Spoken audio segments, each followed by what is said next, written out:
I was in an occult book drought. You know the feeling. There are books we read because it's better to read something than reading nothing. You get stuck here long enough, you start drifting back to Netflix or Twitter, but you know that's not where you belong. So you try this and that, reading a free Substack article on theurgy, trying recommendations from friends, or reading downloaded PDFs off the internet, like so many Tinder dates grasping at straws, desperate to feel that spark from before. Some publishers hope with a fancy hardback cover and an expensive dust jacket, they'll win you over with sheer force like the sugar daddy, pumping away furiously while you're making grocery lists in your head, wondering when he'll finish. And meanwhile, what you're really thirsting for is that text, which will finally grab you by the balls and punish you for looking at anything else. That holds you down and makes you come till your calves cramp, ravaging you like the desperate slut you hope polite society and your friends at brunch never find out you truly are. I'm looking for the kind of esoterica that scares the normies, starts entire movements, and dissolves paradigms. The kind of work that threatens academia, that topples reductionist mechanistic frameworks, uproots scientific materialism. I want a work that causes skeptics to flip and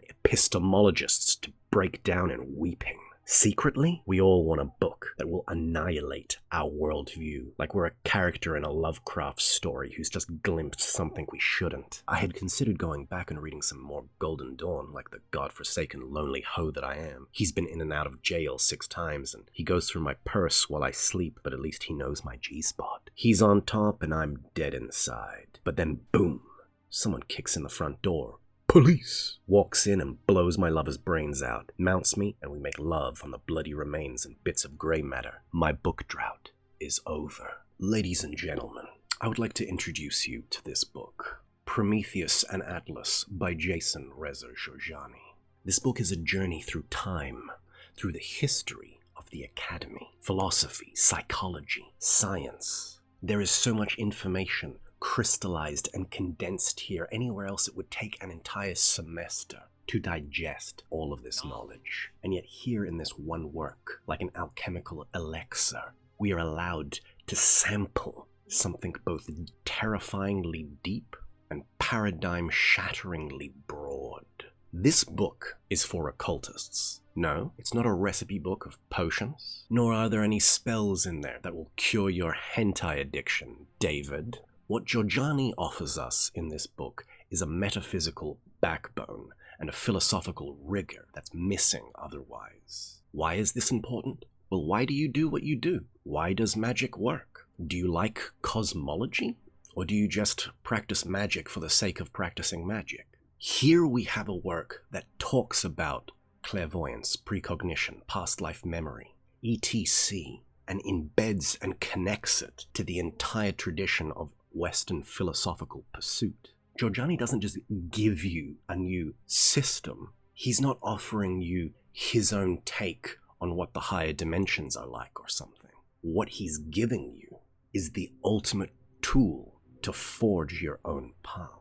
This book is a masterpiece. I wish other authors were this clear. Like Ouspensky. I love some Ouspensky. I loved Tertium Organum. But you know, in Prometheus and Atlas, there's one chapter called The Occultation of Supernature. In that one chapter, Jourjani does more in that one chapter than Ouspensky can do in an entire work. Jourjani goes farther, longer, deeper, bigger, blacker, uncut. You better bite the pillow, because Jourjani goes in raw.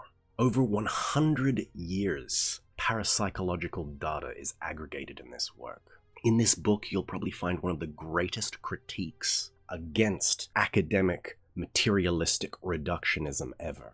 This book hits harder than your alcoholic dad after 2 beers. This book has it all. Each essay building on the preceding one, building and building like a musical harmony heading to a crescendo. What started out as a little adventure in the academy and then opens into an expose of the subconscious terror that plagues academia, finally breaks out into civilizational collapse. Maybe we do need a new civilization, you know? Maybe our culture just wasn't made to withstand the spectral. Perhaps we need a new one with new psychic structures at its foundation. And there are 2 archetypes that Jourjani has in mind.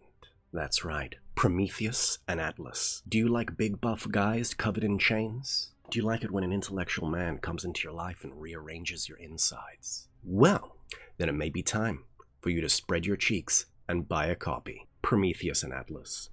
Get it today.